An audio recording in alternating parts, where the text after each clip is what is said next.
하나님 말씀은 로마서 6장 1절부터 4절까지 보겠습니다. 신약성경 246페이지입니다. 로마서 6장 1절부터 4절까지 한 목소리로 합독하겠습니다. 그런즉 우리가 무슨 말을 하리요?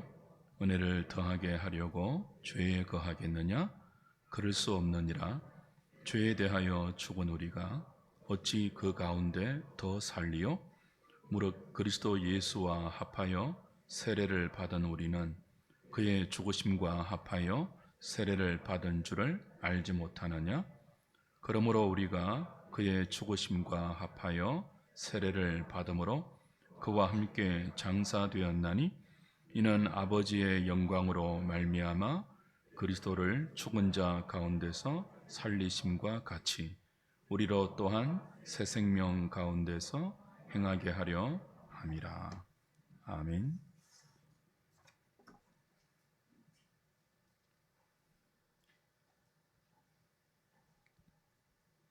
아담의 불순종 이후에 사람은 자기를 위해서 사는 이기적이고 악한 정욕의 포로가 되었습니다.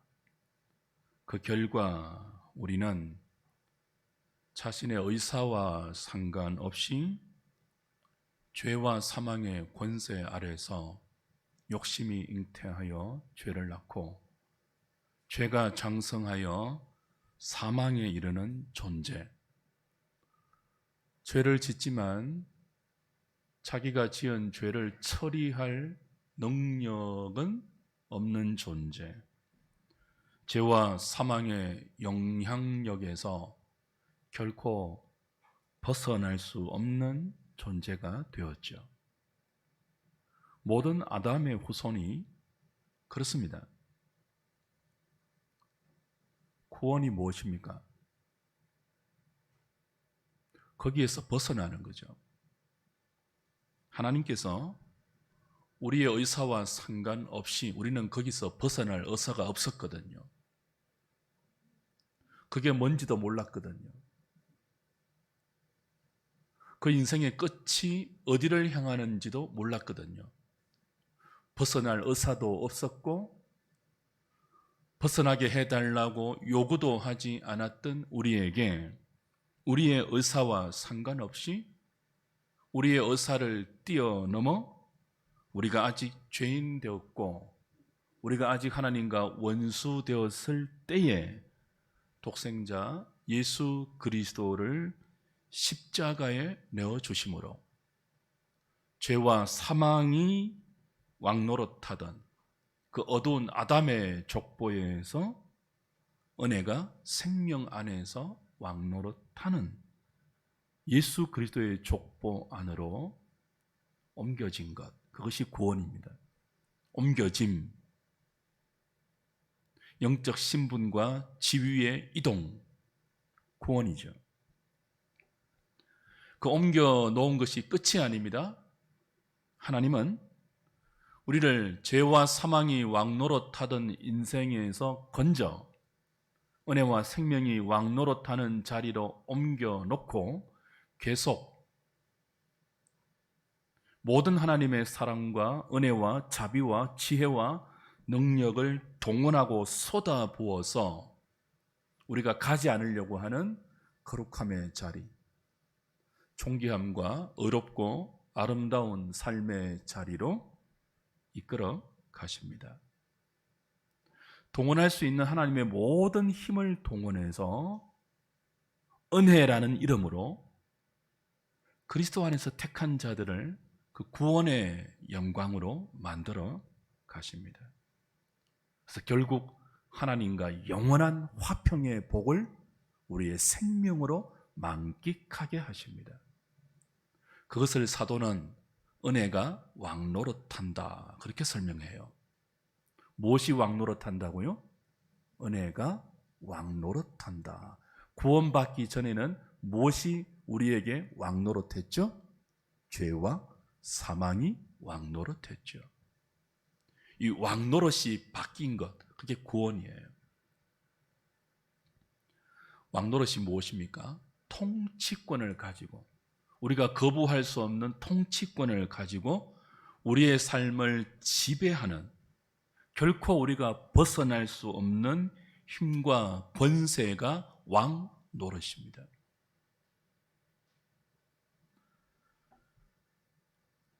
예수 믿기 전에는 죄와 사망이 우리가 거부할 수 없는 힘과 능력을 가지고 우리를 억눌렀습니다. 우리는 그 죄와 사망의 영향력과 지배와 통치에서 우리의 힘으로 벗어날 수 없었습니다. 그러나 이제 하나님께서 그 죄와 사망의 권세에서 예수 안으로 옮겨 놓은 사람은 더 이상 죄와 사망이 힘을 발휘하지 못합니다. 죄와 사망의 권세보다 훨씬 더 큰 은혜와 생명의 능력이 그리스도 안에 옮겨진 성도의 인생 위에서 왕 노릇하기 때문입니다.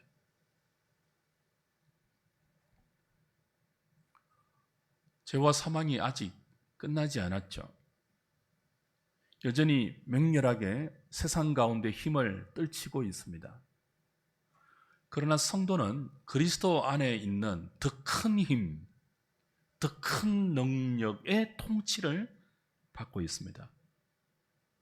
그래서 그 죄와 사망, 그리고 그 죄가 만들어 놓은 모든 결과들을 처리하신 그리스도가 우리에게 주는 생명 안에서 그 죄를 이기고, 그 죄가 만들어내지 못하는 오직 은혜만이 만들어낼 수 있는 하나님을 닮은 진, 선, 미의 거룩한 존재로 일생 동안 은혜 아래서 빚어져 갑니다. 구원입니다. 이를 바울은 죄가 더한 곳에 은혜가 넘친다, 그렇게 설명했죠. 우리 지난번에 보았던 로마서 5장 20절 다시 보십시오. 율법이 들어온 것은 범죄를 더하게 하려 함이라. 그러나 죄가 더한 곳에 뭐가 더욱 넘친다고요? 은혜가 더욱 넘쳤나니 이는 죄가 사망 안에서 왕노릇한 것 같이 은혜도 또한 의로 말미암아 왕노릇하여 우리 주 예수 그리스도로 말미암아 영생에 이르게 하려 함이라. 율법이 들어온 것은 범죄를 더하게 하려 했다라고 말하죠. 그 율법의 1차적인 기능은 죄를 죄로 인식하게 하고 죄를 죄로 깨닫게 하는 거예요. 그래서 성도는 율법으로 말미암아 자신의 의식, 감정, 의지, 생각, 눈빛, 표정, 말, 습관, 자신의 모든 일거수일투족 모든 영역에 죄가 왕노릇하지 않는 부분이 없음을 율법으로 말미암아 깨닫습니다. 일반 상식과 타락한 양심의 수준에서는요, 이 죄인 줄 몰랐던 부분까지 율법 아래서 이것도 죄구나 하는 것을 깨달아요. 여러분이 구약 성경을 보세요. 우리가 아는 일반 법의 상식, 우리 마음속에 모든 인류가 갖고 있는 보편적인 양심의 기준에서 보면 죄라고 생각되지 않는 것도 성경은, 율법은 죄라고 가르쳐요. 예를 들면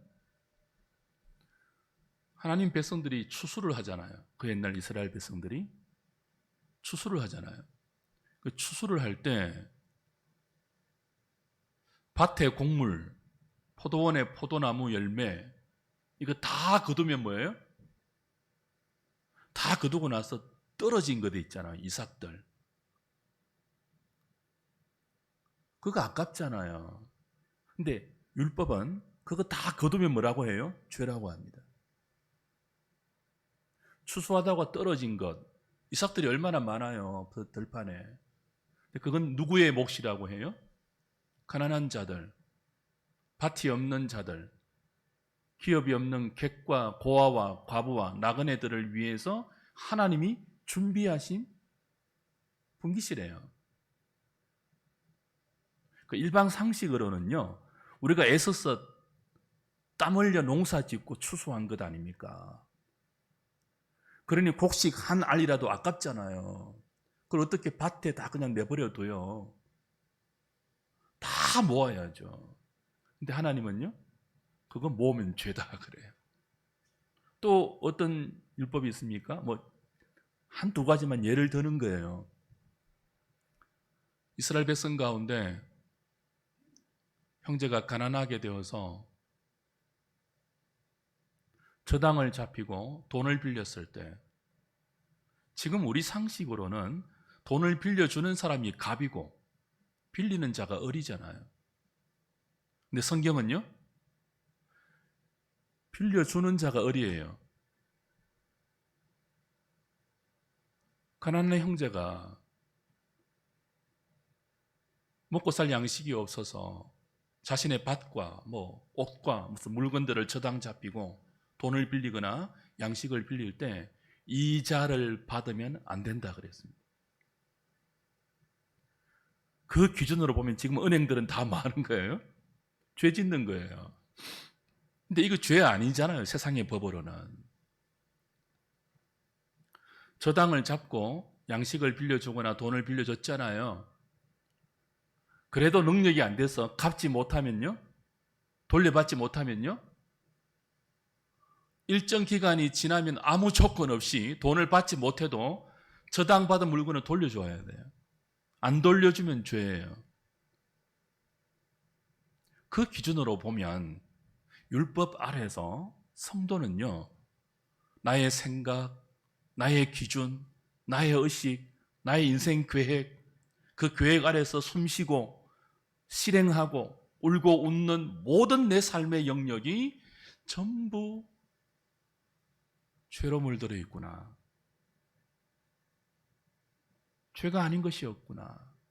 하나님이 하지 말라고 했는데, 가난한 이웃에게 이자 받지 말라고 했는데,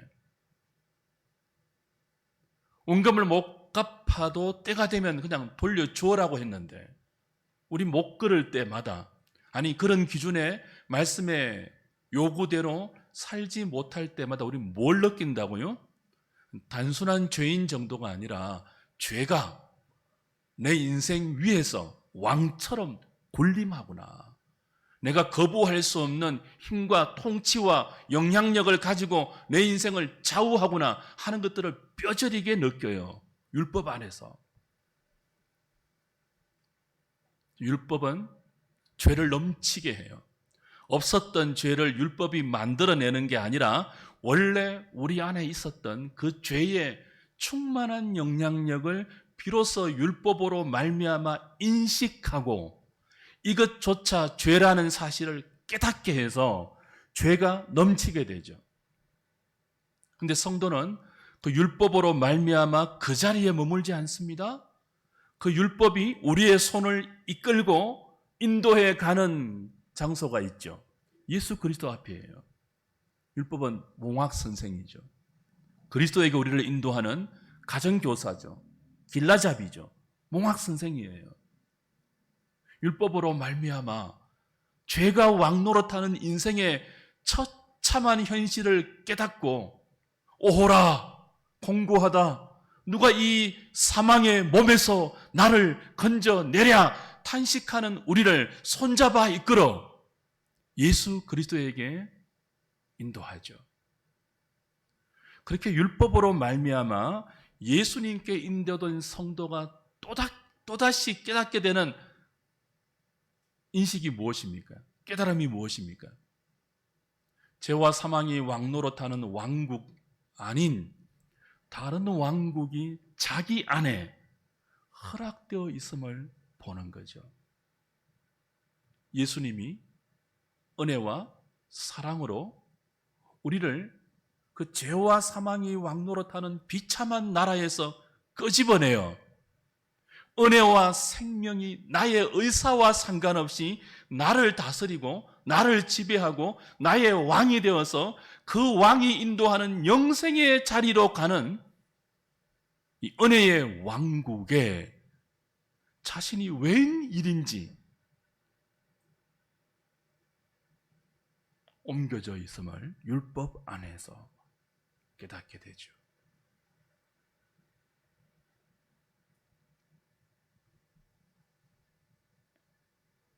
그러므로 은혜가 왕노릇하는 이 새로운 나라에 성도가 백성의 신분을 가지고 허락받은 일생을 살 수 있다는 것만큼 큰 복이 없어요.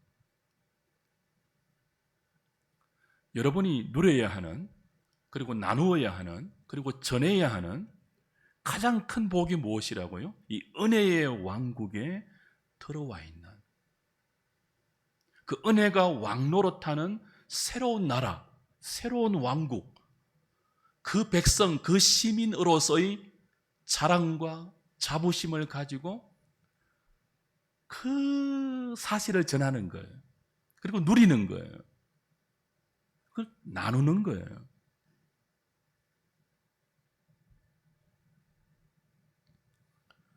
예수 안에 있는 자들은 어떤 일이 있어도 은혜가 왕노릇하기 때문에 멸망하지 않습니다. 은혜가 왕노릇하여 예수 안에 있는 자들을 결국 이끌어가는 종착점은 영생입니다. 유일하신 참 하나님과 그가 보내신 자 예수 그리스도를 알고 그 사랑의 친밀함을 풍성하고 마음껏 누리는 영생, 영원토록 누리는 영생, 그것이 은혜가 우리에게 왕노릇하여 저와 여러분들을 데려가고 있는 복된 지점이죠. 은혜가 왕노릇하면요, 우리 육신이 연약하여서 할 수 없었던 율법의 요구가 성령으로 말미암아 은혜로 이루어집니다. 하나님 사랑, 이웃 사랑이라는 이 율법의 요구가 성령 안에서 우리의 능력이 아닌 성령의 능력으로 우리의 삶의 일거수일투족의 생명이라는 냄새와 향기로 이루어집니다. 간혹 어리석고 연약해서 다시 죄에 걸려 넘어지고 다시 정욕이 유혹하는 그 자리에 넘어간다 할지라도 하나님은 은혜로 인생 채찍을 동원하시고 사람 막대기를 동원해서라도 그 자리에서 다시 생명으로 돌려 세우십니다. 죄가 마냥 우리를 예전처럼 이끌어 가도록 내버려 두지 않습니다. 그 죄가 기쁘지 않게 하십니다. 잠깐 유혹에 빠져 넘어지면 후회, 탄식, 고통, 슬픔, 이 힘듦이 너무 커서 다시는 그 죄를 반복하고 싶지 않도록 간섭하십니다. 말할 수 없는 탄식으로 우리 안에서 성령이 탄식하시고 그 탄식을 우리의 양심이 느끼게 하십니다. 은혜가 왕노릇하는 거예요.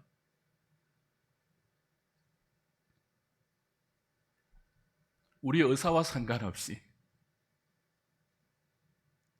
여러분이 하나님에게 나는 그렇게 하지 마세요 하나님, 내버려 두세요 라고 해도 상관없이 예수 그리스도 안에 있는 자들은 그런 존재가 되어버렸어요.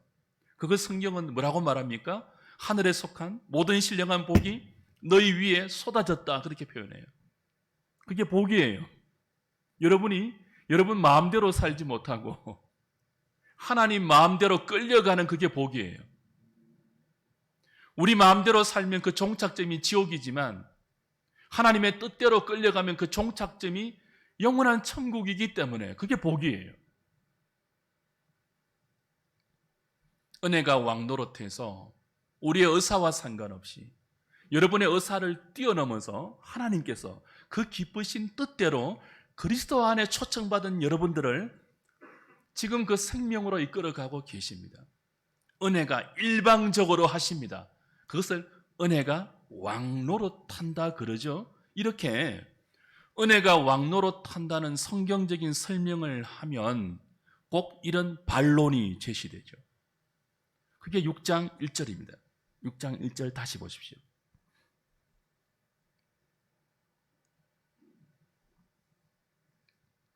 그런즉 우리가 무슨 말을 하리요? 은혜를 더하게 하려고 죄에 거하겠느냐? 앞에 5장 20절에 죄가 더한 곳에 은혜가 더욱 넘친다고 했잖아요. 그러면 그 은혜의 풍성함을 모르는 사람들은 꼭 이렇게 궤변을 던져요. 아니 그러면 은혜를 더하게 하려면 죄를 더 많이 지으면 되겠네요. 죄보다 더 큰 은혜의 영향력이 우리의 삶을 지배한다면, 죄를 지어도 용서해 주신다면 그 은혜를 더 맛보기 위해서는, 그 넘치는 은혜를 더 감격 가운데 누리기 위해서는 죄를 많이 지어야 되겠네요. 이런 궤변을 터뜨린다는 거죠. 우리의 의사와 상관없이 하나님께서 은혜로 다 하시면 우리는 가만히 있어도 되겠네요? 놀고 있어도 되겠네요? 뭐 그런 생각, 그런 질문 여러분도 하셨잖아요. 은혜라는 말을 다 이해하지 못했을 때 말이에요.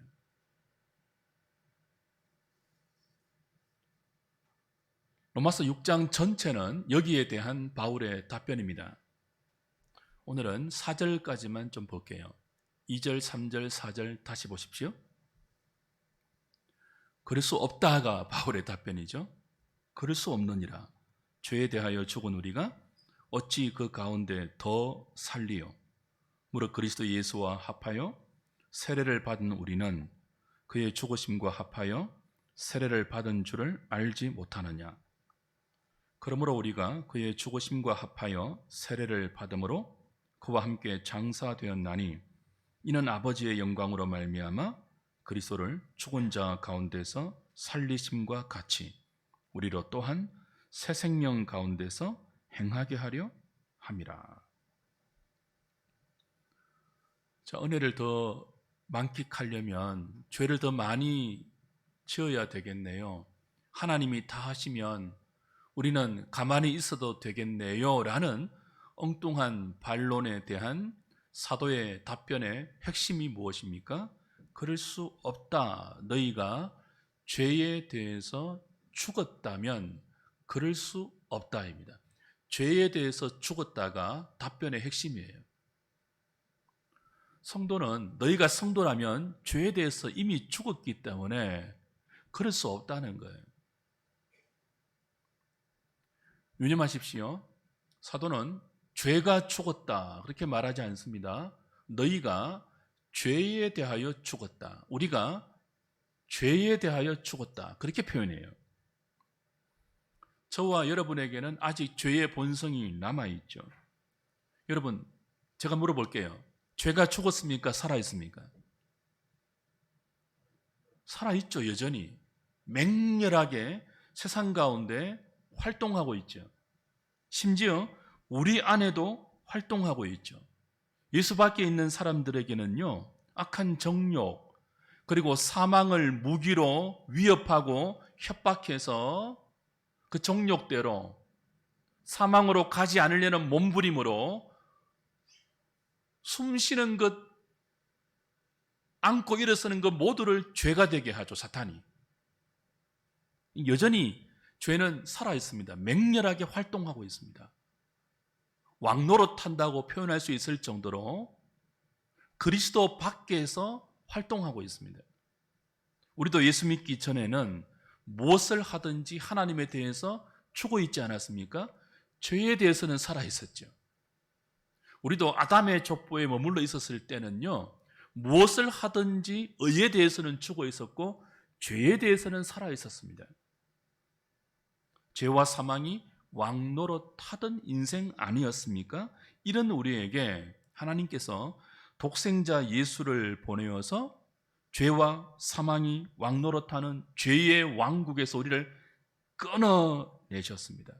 그리고 은혜와 생명이 왕노릇하는 은혜의 왕국, 예수의 족보에 들어가게 하셨습니다. 로마서 5장이 내내 했던 이야기가 그 내용이죠. 죄가 왕노릇하던 나라에서 은혜가 왕노릇하던 나라로의 이동. 더 이상 죄가 우리를 지배하지 못하는 나라로 우리가 예수 그리스도 안에서 옮겨졌기 때문에 죄가 우리에게 큰 소리 치지 못해요. 이제는 죄가 우리의 왕이 아니에요. 우리가 죄에 대해서 죽었기 때문에요. 죄가 죽은 것이 아니라 우리가 죄에 대해서 죽었습니다. 죄를 향하던 우리의 끝없는 그 방향성, 죄를 향하던 우리의 그 자연스러운 경향, 그것이 죽었어요. 그리스도 안에서. 바울은 이를 죄에 대해서 우리가 죽었다라고 표현하는데요. 죽었다라는 헬라 시제가 여러 번 말씀드렸듯이 부정과거 시제예요. 이거 하나쯤은 기억해도 좋을 것 같아요. 헬라 부정과거 시제는 과거 단 한 번의 사건, 단 하나의 일이 그때부터 지금까지, 아니 앞으로도 영원토록 변함없는 효력을 미치는 그 사건, 그 사건을 표현할 때 부정과거 시제로 표현해요. 우리가 죄에 대해서 죽었다, 부정과거예요. 언제부터 죄에 대해서 완전히 죽었다는 거예요. 죄가 우리를 더 이상 언제부터인가 다스리지 못한다는 거예요. 죄의 영향력이 죽음으로 표현될 정도로 우리에게 끊어졌다는 거예요. 언제 그런 일이 일어났습니까?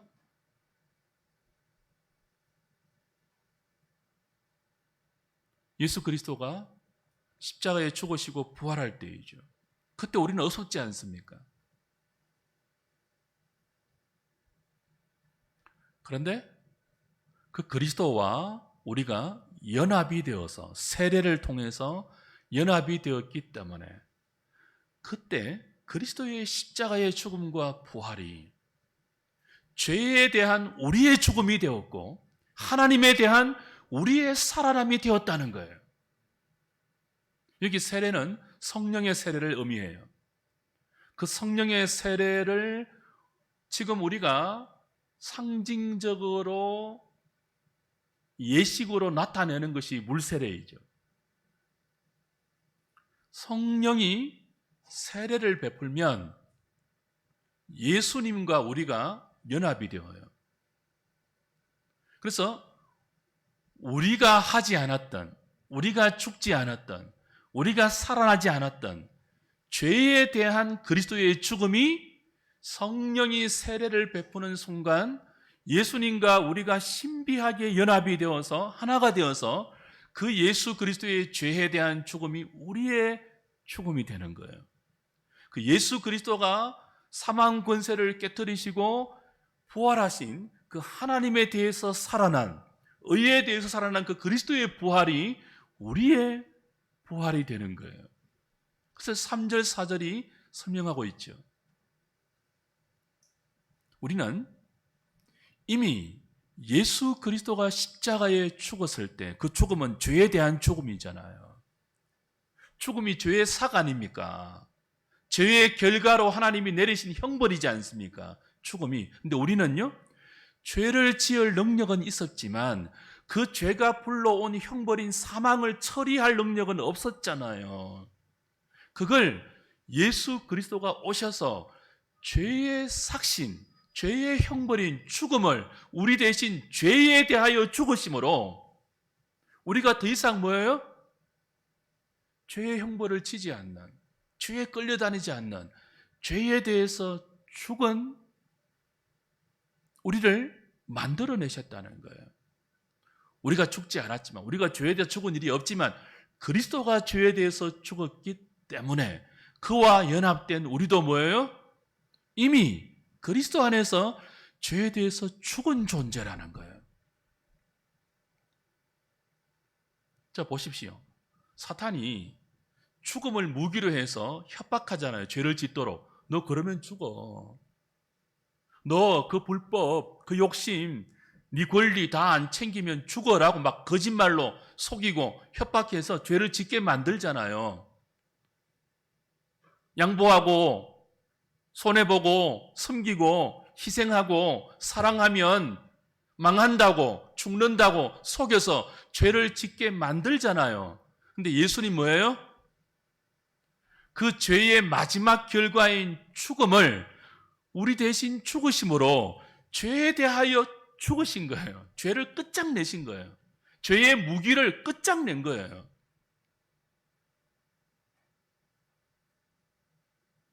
우리는 그리스도가 십자가에서 우리의 죄에 대해서 죽음으로 죽어주셨을 때 우리도 이미 뭐예요? 죄에 대해서 죽었어요.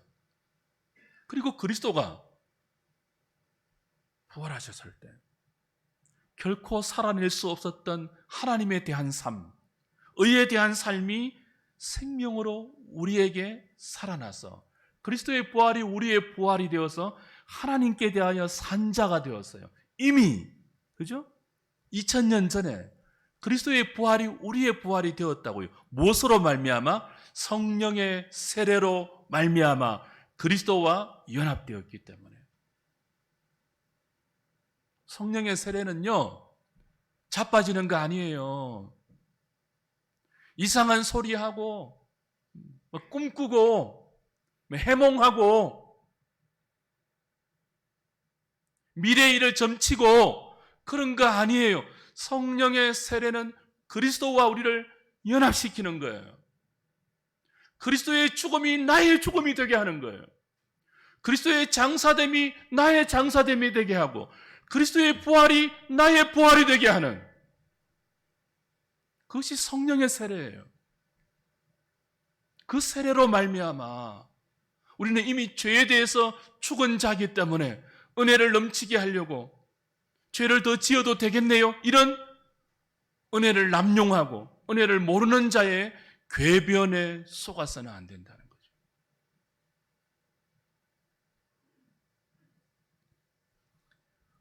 더 확실히 하기 위해서 바울은 4절에서 성령의 세례로 우리가 그리스도와 연합된 세 국면을 강조합니다.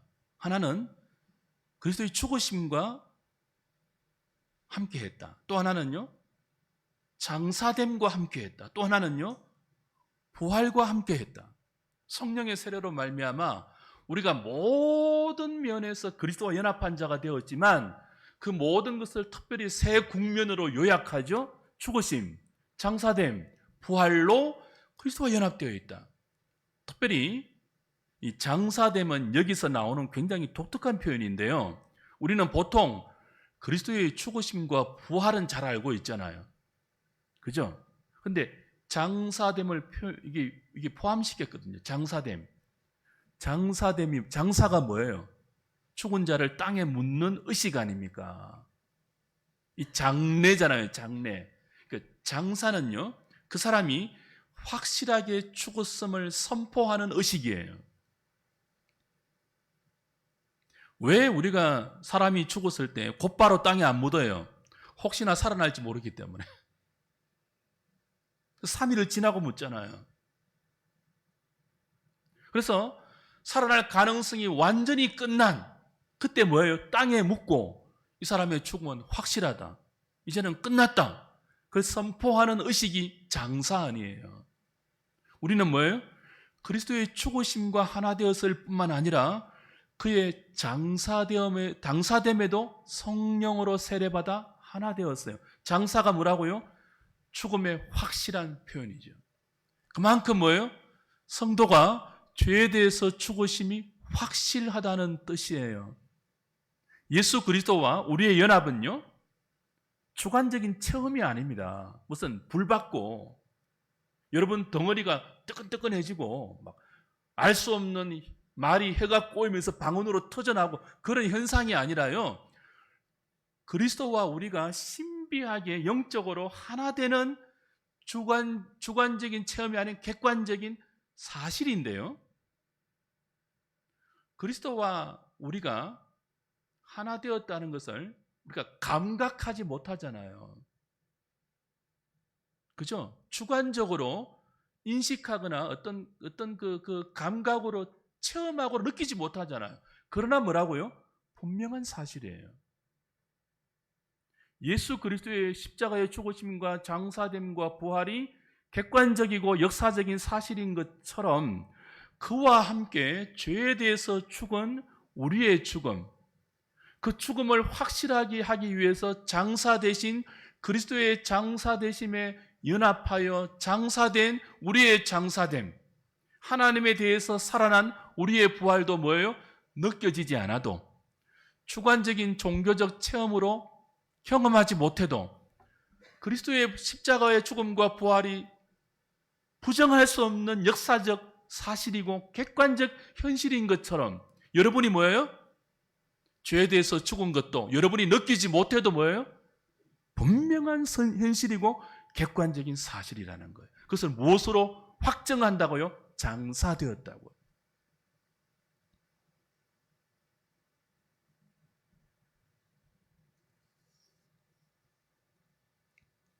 아직 우리 안에 죄의 유혹이 남아있죠.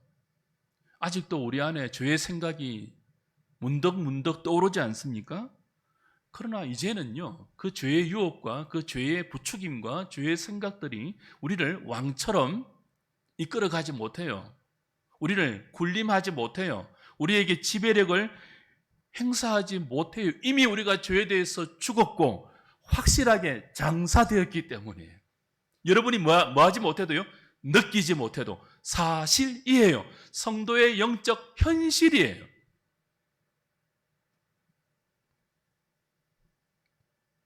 예수 그리스도 안에 있는 성도는 여러분이 인식하지 못해도 더 이상 죄가 다스리지 않고 은혜가 다스립니다.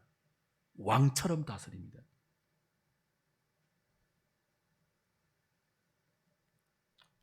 그래서 이제 우리는 죄가 자연스럽지 않습니다. 그전에는요, 죄가 밥을 먹는 것처럼 자연스러웠습니다. 남을 속이고 덩쳐먹고 자기 이익을 위해서 눈 감고 다른 짓 하고 그게 너무 자연스러웠어요. 근데 이제는요, 조금만 거짓말만 해도 양심의 가책을 느껴요. 고통스러워요. 그러지 않는 사람은 거듭났는지 의심하셔야 돼요. 오늘 저녁 대의리 문답에 배우겠지만 제1계명이 금지하는 그 부정적인 내용 가운데 뻔뻔스러움이 있거든요. 완악함과 완고함이 있거든요. 죄와 사망이 왕노를 탈 때는요, 죄를 지어도 그게 너무 자연스럽기 때문에 뻔뻔해요. 죄인 줄 모르기 때문에 당연하잖아요.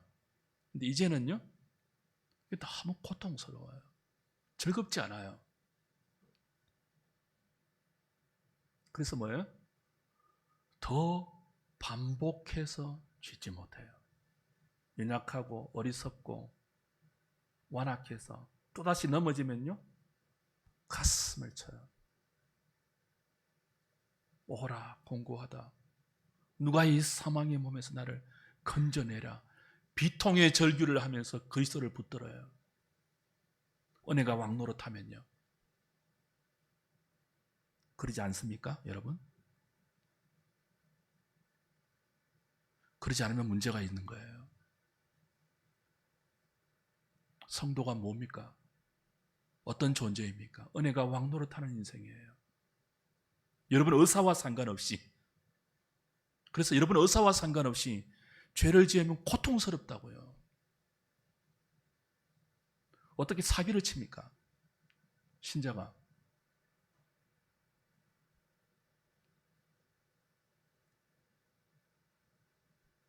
죄가 왕노릇하기 때문에 그래요. 어떻게 신자가 부동산 투기를 합니까? 그러고도 뻔뻔스럽게 하나님의 은혜라고 간증할 수 있습니까? 고통스럽거든요.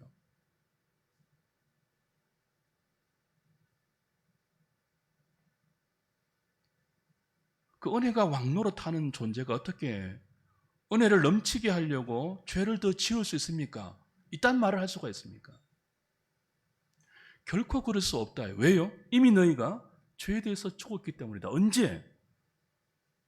예수 그리스도가 십자가에 죽을 때 성령의 세례로 말미암아 그 그리스도와 너희가 연합되었기 때문에.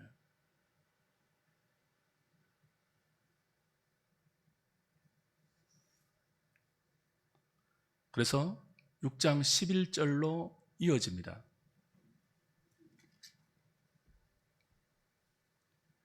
이와 같이 너희도 너희 자신을 죄에 대하여는 죽은 자요 그리스도 예수 안에서 하나님께 대하여는 살아있는 자로 여길지어다. 여겨라 그랬죠. 어떻게 해요? 죄에 대해서는 죽은 자로, 하나님에 대해서는 살아있는 자로 여겨라 그랬습니다. 여기 여기라는 말을 오해하시면 안 돼요.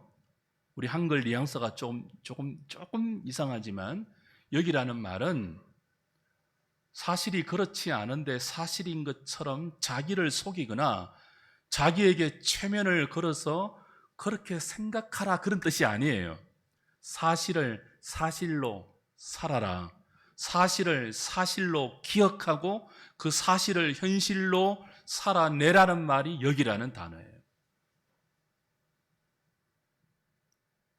너 남자답게 굴어 뭐 이런 뜻이죠. 남자답게 굴어 무슨 뜻이에요? 왜 남자인데 여자처럼 굴어 그런 뜻 아니에요. 네가 남자가 맞기 때문에 여자처럼 말하고 여자처럼 잊지 말고 여자처럼 행동하지 말고 남자처럼 굴어 그런 뜻이잖아요. 형답게 굴어 무슨 뜻이에요? 형이 아닌데 형 노릇하라는 말이 아니잖아요. 형이니까 형처럼 살라는 거예요. 죄에 대해서는 죽은 자, 하나님에 대해서는 산 자로 여기란 말은 뭐예요? 죽지 않았는데 죽은 자로 네 자신을 세뇌하라 그런 뜻이 아니에요. 정말 그리스도와 연합되어서 죄에 대해서 그리스도와 함께 죽은 것이 사실이기 때문에 그 사실을 너의 현실로 살아내라는 뜻이에요. 정말 그리스도와 함께 하나님에 대해서 부활하여 살아났기 때문에 그 사실을 너의 오늘로, 너의 현실로 살아내라는 말이 여기라입니다.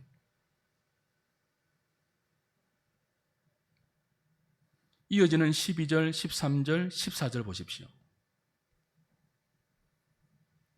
그러므로 너희는 죄가 너희 죽을 몸을 지배하지 못하게 하여 몸의 사욕에 순종하지 말고 또한 너희 지체를 불의의 무기로 죄에게 내주지 말고 오직 너희 자신을 죽은 자 가운데서 다시 살아난 자와 같이 하나님께 드리며 너희 지체를 의의 무기로 하나님께 드리라.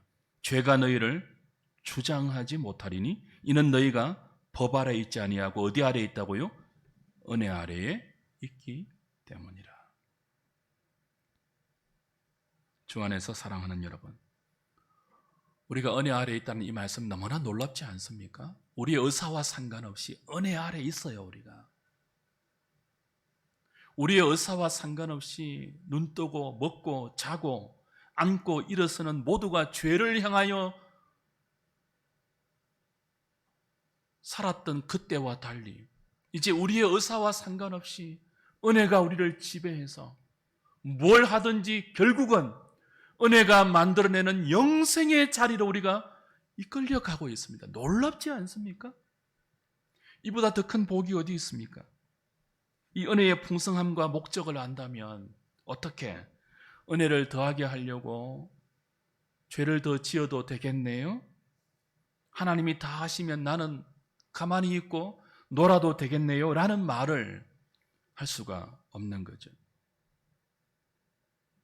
하나님은 싫어하고 하나님을 미워하는 자들이 만들어낸 하나님을 모독하고 조롱하는 이 궤변에 여러분이 논리적으로 설득당하지 않기를 바랍니다. 그런데도 자꾸 우리는 이런 궤변에 흔들리죠. 은혜의 한쪽 면만을 생각하기 때문에요. 은혜는 그저 받은 공짜, 선물, 내가 하지 않아도 하나님이 다 해주시는 좋은 것, 그것만 생각하기 때문에 자꾸 이런 궤변에 논리적으로 흔들려요. 근데 또 다른 면이 뭐예요?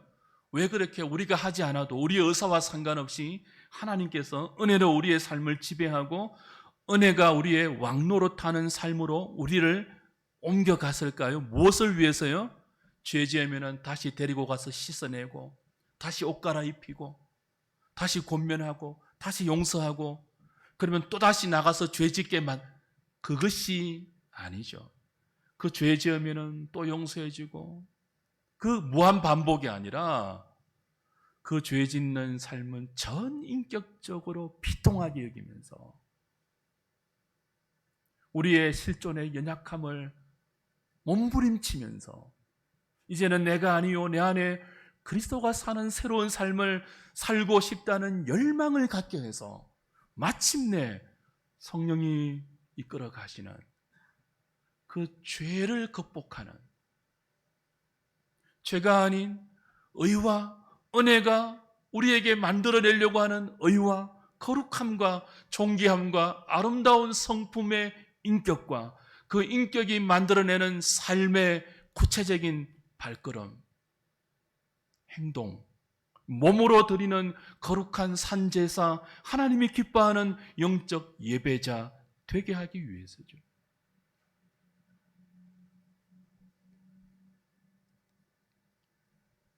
생명이 아닌 것들은 해가 나면 해가 나서 썩습니다. 생명이 아닌 것들은 비가 오면 비 때문에 썩고 부패합니다. 생명이 아닌 것들은 바람이 불면요, 바람 때문에 꺾이고 넘어집니다.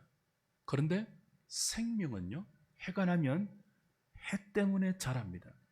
생명은요, 비가 오면 비 때문에 비를 맞고 자라갑니다. 생명은요, 바람 불면 그 바람의 기운이 터져서 바람 때문에 왕성하게 성장합니다. 은혜가 왕노릇하는 인생은 뭘 해도 뭐예요? 생명으로 자라납니다. 그전에는요, 뭘 해도 썩고 부패하고 냄새나고 죽고 지옥 가는 운명이었다면 이제는요, 뭘 해도 은혜에 붙들려 생명이 되는 쪽으로 여러분의 인생이 간섭당하고 그리고 인도함을 받고 지금도 뭐죠? 그 자리로 가고 있는 존재가 되었으니 환난 중에도 즐거워하고 너희들에게 허락된 하나님과의 화평을 누리라. 사도의 권면이죠. 말씀 맺겠습니다. 은혜를 빙자해서 죄의 자리에 마냥 머물러 앉아 있지 않기를 권면드립니다. 은혜가 왕노릇된 우리의 복된 존재가 얼마나 귀한 하나님의 선물인지를 감사로 깨달았다면 이제 허락받은 여러분의 남은 생애를 열심히 거룩한 신자의 걸음을 걸으십시오.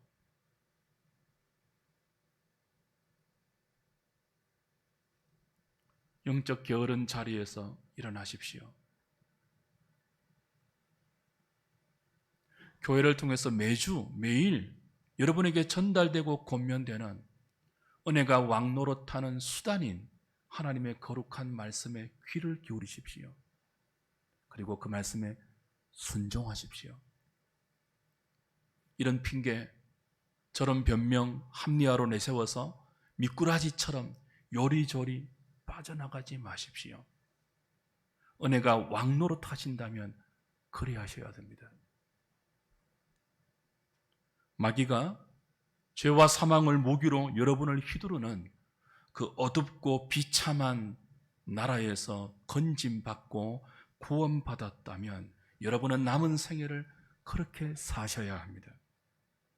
물론 은혜가 왕노릇하기 때문에 여러분이 그렇게 안 사셔도 하나님은 하실 것입니다. 그러나 맞으셔야 됩니다. 여러분이 안 하시면 은혜가 왕노릇하기 때문에 하나님은 은혜라는 이름으로 인생 채찍을 여러분에게 동원하실 것입니다. 사람 막대기를 동원하실 것입니다. 어리석은 존재는 두드려 맞고 매를 맞아야 울면서 돌아옵니다. 그럴 필요 없지 않습니까? 지혜로우십시오. 더 열심을 내세요. 신앙생활에. 골프 치러 다니시고 여러분 만난 것 먹으려고 전국을 사방팔방 돌아다니지 마시고 공적 모임에 모이세요. 변명하지 마세요. 은혜가 여러분의 주인이 되어 있다면 그렇게 하셔야 돼요.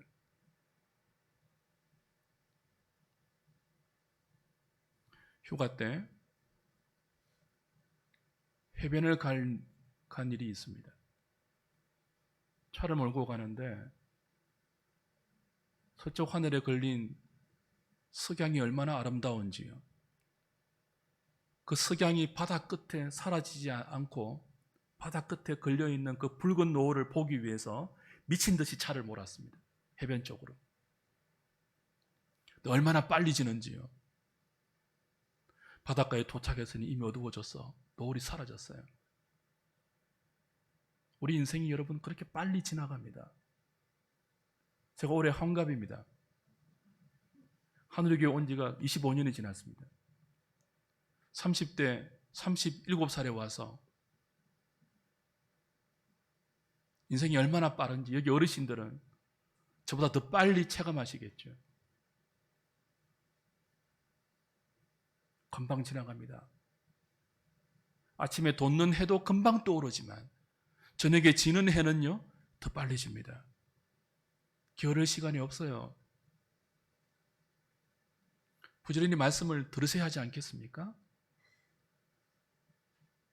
언제까지 세상에 목이 매달려서 쫓아다니겠습니까? 제가 모이라 강요하지 않잖아요. 그래서 마음껏 모이지 않는데요. 그러지 마세요. 제가 지금 협박하는 겁니다. 인생 채찍, 사람 막대기가 여러분의 오늘이 되지 않도록 경각하십시오. 코로나로 이렇게 2년 반 넘게 고통을 당하는데 왜 모이지 않습니까? 왜 더 게을러지십니까? 왜 더 기도하는 자리에 나오지 않습니까?